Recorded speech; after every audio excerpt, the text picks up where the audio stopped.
जय हिंद प्यारे साथियों, स्वागत है आप सभी का झारखंड माटी एजुकेशनल प्लेटफॉर्म पे। आइए तो कंप्यूटर के अगले चैप्टर पे हम लोग आ गए हैं। आज हम लोग जो मुख्य रूप में पढ़ने वाले हैं वो पढ़ेंगे कंप्यूटर नेटवर्क।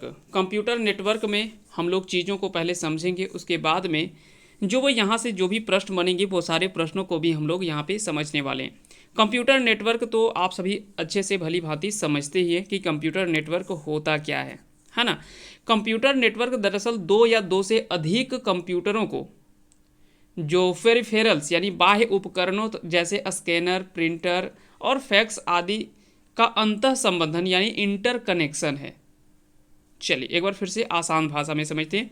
कहता है कि डेटा, सूचना, संसाधनों और कार्यों की साझेदारी करने के उद्देश्य के लिए ही कंप्यूटर नेटवर्क का प्रयोग किया जाता है। जैसे डेटा का कोई डाटा हो, कोई इन्फॉर्मेशन हो या कोई रिसोर्सेस आदि और कार्यों के साझेदारी यानी शेयरिंग करने के उद्देश्य के लिए कंप्यूटर नेटवर्क का प्रयोग जो वो किया जाता है। आप सभी को पता है कि कोई भी डाटा अगर एक जगह से दूसरी जगह भेजा जाता है तो उसके लिए कंप्यूटर नेटवर्क की आवश्यकता होती है ना। कंप्यूटर नेटवर्क यूजर्स को नेटवर्क पर केबल या तो फिर मॉडेम का उपयोग करके सूचना यानी इन्फॉर्मेशन साझा करने की तथा स्थानांतरण करने की अनुमति देता है। कंप्यूटर नेटवर्क में भी किसी एक कंप्यूटर का नेटवर्क पर नियंत्रण होता है नहीं होता है ना। कहता है कि कंप्यूटर नेटवर्क में किसी एक कंप्यूटर नेटवर्क का नियंत्रण नहीं होता है, बल्कि प्रत्येक कंप्यूटर का होता है। उसमें से किसी नेटवर्क में कम्युनिकेशन को बनाए रखने के लिए क्या है कि चार अवयवों की आवश्यकता पड़ती है यानी ज़रूरत पड़ती है। जैसे एक हो गया प्रेषक यानी सेंडर। प्रेषक वह उपकरण होता है, वह डिवाइस होता है जिसके पास डेटा हो और उसे नेटवर्क से जुड़े अन्य उपकरणों पर भेजने की आवश्यकता हो। एक तो पहला हो गया प्रेषक जो भेजने वाला हो। दूसरा हो गया माध्यम यानी मीडियम, एक युक्ति यानी डिवाइस से दूसरी युक्ति में आंकड़ा यानी डाटा जो स्थानांतरण होता है ट्रांसफ़र करने के लिए जिस चीज़ की आवश्यकता होती है उसे जो वो कह सकते हैं कि पारेषण माध्यम या ट्रांसमिशन मीडियम कहते हैं। जैसे तार हो गया, केबल हो गया आदि जो वो एक माध्यम हो गया। तीसरा इसमें होता है प्राप्तकर्ता यानी रिसीवर, है ना। तीसरा इसमें क्या कौन होता है तो वो होता है रिसीवर यानी प्राप्तकर्ता। यह एक ऐसी युक्ति है यानी डिवाइस है जो नेटवर्क पर अन्य युक्ति से आंकड़े की उम्मीद जो वो करता है यानी एक्सपेक्ट करता है। और यहाँ पे चौथा होता है भेजने तथा प्राप्त करने की कार्यविधि या तो फिर प्रोटोकॉल। तो ये चार चीज़ें जो वो मुख्य रूप में विशेष रूप में जो वो देखने को मिलता है। कंप्यूटर नेटवर्क में संचार को बनाए रखने के लिए इन चार एलिमेंट्स की ज़रूरत पड़ती है। तो ये चारों एलिमेंट्स के बारे में आपको याद रखने। आइए एक एक करके हम सारे प्रश्नों पे आते हैं। पहले सारे प्रश्नों को हम लोग समझेंगे, उसके बाद में चीज़ों को जो वो एक एक करके समझेंगे। पहला सवाल है कि टेलीविज़न ट्रांसमिशन किसका उदाहरण है। तो टेलीविज़न ट्रांसमिशन जो है वो सिंप्लेक्स कम्युनिकेशन का उदाहरण है। ऑप्टिकल फाइबर जिस सिद्धांत पर कार्य करता है वह क्या है तो वह पूर्ण आंतरिक परावर्तन। ऑप्टिकल फाइबर आपने पढ़ा होगा साइंस में, फिजिक्स में आपने पढ़ा होगा यहाँ पे कि ऑप्टिकल फाइबर जो काम करता है वो पूर्ण आंतरिक परावर्तन के सिद्धांत पर काम करता है। वाईफाई का पूरा नाम क्या है तो कई बार सवाल यह रिपीट भी किया गया है। तो वायरलेस फिडेलिटी इसका जो वो पूर्ण रूप होता है। कई बार यहाँ से इसका पूरा नाम जो वो पूछा जाता है वाईफाई का, है ना, वायरलेस फिडेलिटी। संयुक्त संकेत में निहित आवृत्तियों की सीमा को क्या कहते हैं तो उसे बैंड विड्थ कहा जाता है। क्या कहा जाता है? बैंड विड्थ कहा जाता है। अगला सवाल है कि विभिन्न सर्वर तथा कार्य स्थानों के मध्य संपर्क स्थापित करने का कार्य जो करता है वो कौन करता है तो टर्मिनल एक्सेस पॉइंट जो वो सर्वर तथा कार्य स्थानों के मध्य में संपर्क स्थापित करने का कार्य जो वो करता है। IMAP प्रोटोकॉल में उपयोग किया जाता है तो वो किया जाता है ईमेल का प्रयोग किया जाता है। डेटा कम्युनिकेशन के लिए नियमों का संचय क्या कहलाता है तो डेटा कम्युनिकेशन में के लिए नियमों का संचय जो है वो प्रोटोकॉल्स कहलाता है ना। अभी थोड़ी देर पहले हमने इसके बारे में चर्चा भी किया। अगला सवाल है कि ब्रॉडबैंड को कंप्यूटर से जोड़ने के लिए प्रयोग करते हैं तो स्विचिंग का प्रयोग जो वो मुख्य रूप में करते हैं। इंटरनेट कार्य करता है तो केवल पैकेट स्विचिंग पर जो वो काम करता है। इंटरनेट जो वो कार्य करता है वो केवल पैकेट स्विचिंग पर काम करता है। ईथरनेट के एक डेटा फ्रेम में डेस्टिनेशन पते का आकार कैसा होता है तो 6 बाइट का आकार का होता है। तो ईथरनेट के एक डेटा फ्रेम में डेस्टिनेशन पते का आकार जो होता है वो 6 बाइट का होता है।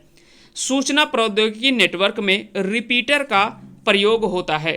तो याद रखेंगे, सूचना प्रौद्योगिकी नेटवर्क में रिपीटर का जो प्रयोग होता है वो भौतिक परत यानी फिजिकल लेयर में इसका जो वो प्रयोग होता है। इंटरनेट जैसे सार्वजनिक नेटवर्क पर सुरक्षित निजी कनेक्शन स्थापित करने के लिए उपयोग किया जाता है। तो इसमें से किसका प्रयोग होता है, तो VPN का प्रयोग किया जाता है। कई बार इसका फुल फॉर्म भी पूछा जाता है, तो वर्चुअल प्राइवेट नेटवर्क इसका जो वो फुल फॉर्म है। तो इंटरनेट जैसे सार्वजनिक नेटवर्क पर सुरक्षित निजी कनेक्शन स्थापित करने के लिए उपयोग किसका किया जाता है, तो VPN का उपयोग किया जाता है। VPN का अगर आपसे पूरा नाम पूछ ले तो वर्चुअल प्राइवेट नेटवर्क इसका जो वो फुल फॉर्म है। समान प्रोटोकॉल वाले नेटवर्कों को जोड़ने के लिए प्रयोग किया जाता है, तो राउटर का प्रयोग जो वो किया जाता है। राउटर, हब, स्विच, गेटवे तथा रिपीटर्स क्या है, तो ये सभी कनेक्टिंग डिवाइस है। OSI का पूर्ण रूप क्या है, तो OSI का पूर्ण रूप ओपन सिस्टम इंटरकनेक्शन इसका जो वो फुल फॉर्म है। अगला सवाल है कि डिजिटल सर्टिफिकेट के परिप्रेक्ष्य में SSL का अर्थ क्या है, तो इसका अर्थ होता है secure socket layer. Secure socket layer इसका जो वो फुल फॉर्म होता है। TCP कनेक्शन में संचार होता है, तो TCP कनेक्शन में जो संचार होता है वो फुल डुप्लेक्स का संचार होता है। डेटा प्रेषण की गति को मापने के लिए सामान्यतः किसका प्रयुक्त इकाई क्या है, तो बीट पर सेकेंड में जो वो डेटा प्रेषण की गति को मापने की इकाई है। तो कई बार सवाल पूछा जाता है कि डेटा प्रेषण की गति को मापने के लिए किस इकाई का प्रयोग किया जाता है, तो बीट पर सेकेंड का प्रयोग होता है। नेटवर्क में संक्षिप्त संदेश जो एक स्टेशन से दूसरे स्टेशन को जाता है वो क्या कहलाता है, तो वो टोकन कहलाता है। क्या कहलाता है, टोकन कहलाता है। कंप्यूटर में एक एप्लीकेशन से दूसरे एप्लीकेशन में सामग्री का अंतरण क्या कहलाता है, तो कंप्यूटर में एक एप्लीकेशन से दूसरे एप्लीकेशन में जो भी सामग्री का अंतरण होता है वो क्या कहलाता है, तो वो कहलाता है डायनेमिक डेटा एक्सचेंज। क्या कहलाता है, डायनेमिक डेटा एक्सचेंज कहलाता है, जिसमें से कंप्यूटर में एक एप्लीकेशन से दूसरे एप्लीकेशन में सामग्री का अंतरण होता है। FDDI का पूर्ण रूप क्या है, तो fibre distributed data interface. Fibre distributed data interface इसका जो वो फुल फॉर्म है। कंप्यूटर नेटवर्क में नोड्स ऐसे उपकरण हैं जो डेटा को कंज्यूम तथा टर्मिनेट करते हैं। तो कंप्यूटर नेटवर्क में नोड्स एक ऐसा उपकरण है जो कि डेटा को कंज्यूम तथा टर्मिनेट करता है। वह युक्ति जो एक लेन में फ्रेम्स को ट्रांसमिट करती है वो क्या कहलाती है, तो वो ब्रिज कहलाती है। तो वह युक्ति यानी ब्रिज एक ऐसी युक्ति है जो एक लेन में फ्रेम्स को ट्रांसमिट जो वो करती है। अगला सवाल है कि न्यूनतम कम्युनिकेशन गति क्या होती है, तो twisted pair cable. Twisted pair cable जो है वो न्यूनतम कम्युनिकेशन गति होती है। वह डिस्ट्रीब्यूटेड नेटवर्क कॉन्फ़िगरेशन जिससे डेटा या जानकारी एक सेंट्रल कंप्यूटर के माध्यम से पारित होती है वो क्या कहलाती है, तो स्टार नेटवर्क उसे कहा जाता है। इंटरनेट पर उपस्थित विभिन्न सूचनाओं का उपयोग करने की अनुमति देता है। तो इंटरनेट पर उपस्थित विभिन्न सूचनाओं का उपयोग करने की अनुमति जो देता है उसे गेटवे कहा जाता है। TCP या IP का अन्य नाम क्या है, तो इसे DoD मॉडल भी कहा जाता है। तो TCP या IP का पूर्ण अन्य नाम क्या है, तो इसे DoD मॉडल भी कहा जाता है। IPv6 का एड्रेस आकार क्या है, तो इसका आकार जो होता है वो 128 बीट या फिर हेक्साडेसिमल संख्या जो कि है ना, 128 बीट जो वो इसका एड्रेस साइज है। IPv4 का एड्रेस आकार यानी एड्रेस साइज क्या है, तो 32 बीट है। कीलॉगर्स तथा एडवेयर क्या है, तो ये दोनों जो वो क्या है, वायरस है। ब्राउज़र हाईजैकर क्या है, तो यह कंप्यूटर वायरस का ही एक प्रकार है। तो याद रखेंगे कीलॉगर्स, एडवेयर ये सभी कंप्यूटर के वायरस हैं। उसी प्रकार से ब्राउज़र हाईजैकर जो वो क्या है, कंप्यूटर वायरस के एक प्रकार हैं। प्रथम कंप्यूटर वायरस का नाम क्या था, तो प्रथम कंप्यूटर वायरस का नाम जो है वो है क्रीपर, है ना। प्रथम बूट सेक्टर्स वायरस क्या है, तो प्रथम boot sectors virus C Brain है। प्रथम IBM पीसी ऑपरेटिंग सिस्टम को क्षति पहुंचाने वाला वायरस कौन है? तो वो है सी ब्रेन। तो प्रथम IBM पीसी ऑपरेटिंग सिस्टम को क्षति पहुंचाने वाला यानी नुकसान पहुंचाने वाला जो वायरस है उसका नाम रहता है सी ब्रेन। संचार नेटवर्क जिसका प्रयोग बड़ी संस्थाओं द्वारा प्रादेशिक, राष्ट्रीय और वैश्विक क्षेत्र में किया जाता है वो क्या कहलाता है? तो वो वैन कहलाता है। क्या कहलाता है? वैन कहलाता है। नेशनल ई गवर्नेंस प्लान के अंतर्गत SWN है ना, SWN क्या है? तो नेशनल ई गवर्नेंस प्लान के अंतर्गत SWN जो है इसका फुल फॉर्म क्या होता है? तो स्टेट वाइड एरिया नेटवर्क है ना, SWAN इसका फुल फॉर्म क्या होता है? तो स्टेट वाइड एरिया नेटवर्क है ना। वैन का नाम आपने सुना होगा है ना, वैन इसको बोलते हैं वाइड एरिया नेटवर्क। एक होता है लेन जिसको बोलते हैं लोकल एरिया नेटवर्क, और एक होता है मेन जिसको बोलते हैं मेट्रोपॉलिटन एरिया नेटवर्क है ना, मेट्रोपॉलिटन एरिया नेटवर्क। तो इसका तीनों का फुल फॉर्म भी आप याद रखेंगे। मोबाइल फोन में प्रयुक्त CDMA प्रौद्योगिकी क्या है? तो code division multiple access. Code division multiple access, C से हो गया यहाँ पे कोड, डी से हो गया डिवीजन, एम से हो गया मल्टीपल, ए से हो गया एक्सेस।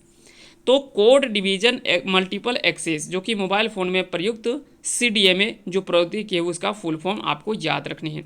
WLL का पूरा नाम क्या है? तो wireless in local loop. Wireless in local loop इसका जो वो फुल फॉर्म है। डेटा संचार में प्रयोग किए जाने वाले BPS की ट्रांसमिशन गति कितनी होती है? तो 9600 इसकी गति जो होती है। क्लास C नेटवर्क के लिए डिफ़ॉल्ट सबनेट मास्क क्या है? तो ये जो वो इसका डिफ़ॉल्ट सबनेट जो वो मास्क है, तो याद रखेंगे 255.255.255.0। मॉड्यूलेशन एवं डीमॉड्यूलेशन के लिए प्रयोग किया जाता है तो वो मॉडेम का प्रयोग जो वो किया जाता है। अगला सवाल है कि लूप बैक पते को पिंग करते हैं तो पैकेट भेजा जाता है तो उसे IP एड्रेस की परतों के माध्यम से भेजा जाता है। एक वितरित नेटवर्क कॉन्फ़िगरेशन यानी डिस्ट्रीब्यूटेड नेटवर्क कॉन्फ़िगरेशन जिसमें सभी डेटा केंद्रीय कंप्यूटर से गुजरते हैं उसे स्टार नेटवर्क कहा जाता है। तो एक ऐसा वितरित नेटवर्क कॉन्फ़िगरेशन यानी एक ऐसा डिस्ट्रीब्यूटेड नेटवर्क कॉन्फ़िगरेशन जिसमें सभी डाटा जो वो सेंट्रल कंप्यूटर से गुजरते हैं उसे स्टार नेटवर्क कहा जाता है। सबसे निम्न पारेषण गति क्या होती है? तो ट्विस्टेड पेयर केबल है ना, ट्विस्टेड पेयर केबल जो होता है वो सबसे निम्न पारेषण गति होती है। अगला सवाल है और आज का आखिरी सवाल है कि जो एक से अधिक उपयोगकर्ताओं या उपकरणों को एक संचार लाइन साझा करने की अनुमति प्रदान करता है वो क्या कहलाता है? तो वो डुप्लेक्सर कहलाता है। तो याद रखेंगे इसका सही आंसर आपको ध्यान रखने हैं। तो इस प्रकार से कंप्यूटर नेटवर्क से और भी कई सारे सवाल बनते हैं। साथ ही साथ में यहाँ से कुछ आपको बेस भी समझना पड़ेगा। जब तक आप इन चीज़ों का आधार नहीं समझेंगे तब तक आप इन चीज़ों को बहुत अच्छे से नहीं समझ पाएंगे। लेकिन कोई बात नहीं, जब आपने अभी देखा कि कैसे कैसे सवाल बनता है तो इसके बाद में जब हम इन टॉपिक्स को पढ़ेंगे तो वहाँ से आपको चीज़ें अच्छे से कनेक्ट हो पाएंगे, है ना। तो इसके बाद में हम लोग जब ये कंप्लीट क्लास हो जाएगा उसके बाद हम लोग थ्योरी सेशन पे भी आएंगे और वहाँ पे हम लोग सारे थ्योरी सेशन को भी देखेंगे और पूरे बेसिक से हम लोग समझेंगे चीज़ों को। तो उम्मीद करते हैं कि आज का ये क्लास आप सभी को अच्छा लगा होगा। क्लास अच्छा लगा हो तो इस वीडियो को लाइक कीजिएगा, साथ ही साथ अगर चैनल पे नए तो चैनल को सब्सक्राइब भी जरूर कर लीजिएगा। मिलते हैं अगले क्लास में, तब तक के लिए आप सभी को बहुत बहुत धन्यवाद हमारे साथ अंत तक जुड़े रहने के लिए।